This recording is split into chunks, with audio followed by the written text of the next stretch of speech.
கோவை மாநகராட்சி கூட்டத்தின் போது ஏற்பட்ட வாக்குவாதத்தால் சலசலப்பு ஏற்பட்டது. கூடுதல் விவரங்களை செய்தியாளர் கார்த்திக் வழங்க கேட்கலாம். கார்த்திக், விவரங்களை பதிவு பண்ணுங்க. வணக்கம். கோவை மாநகராட்சி மாமன்ற கவுன்சிலர் கூட்டம் இன்று நடைபெற்றது. இதுல பிரத்யேக பாதாள சாக்கடை மற்றும் குடிநீர் இணைப்புக்கான கட்டண தொகை தொடர்பான மசோதாக்கள் குறித்து விவரிக்கப்பட்டது. இது தொடர்பாக அதிமுக திமுக இருவருக்கும் சலசலப்பு ஏற்பட்டதை அடுத்து கூட்டத்தில் இருக்கக்கூடிய தீர்மானங்கள் ஒத்திவைக்கப்பட்டது.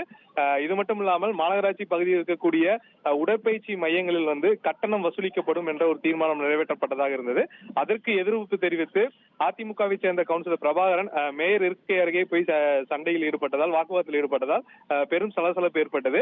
இதனால் திமுகவை சேர்ந்த கவுன்சிலர்கள் அனைவரும் அடுத்து வரக்கூடிய 2 கூட்டங்கள்ல அவரை சஸ்பெண்ட் செய்ய வேண்டும். ஒவ்வொரு போதும் இந்த மாதிரி கூட்டம் நடைபெறும் போது அதிமுகவினர் வாக்குவாதத்தில் ஈடுபடுவதாக புகார் மனுகள் கொடுத்திருக்கிறார்கள். இந்த சலசலப்பால் முக்கியமான சில தீர்மானங்கள் ஒத்திவைக்கப்பட்டிருப்பதாக மேயர் தரப்புல தெரிவிக்கப்பட்டிருக்கு. விவரங்களுக்கு நன்றி கார்த்திக். ட்ரெண்ட ஃப்ரெண்ட் ஆக்கிக்கோங்க. 2.5 கோடிக்கும் அதிகமான தந்தி டிவியின் சப்ஸ்கிரைபர்ஸ் அண்ட் ஃபாலோவர்ஸ் குடும்பத்துல நீங்களும் இணையுங்க.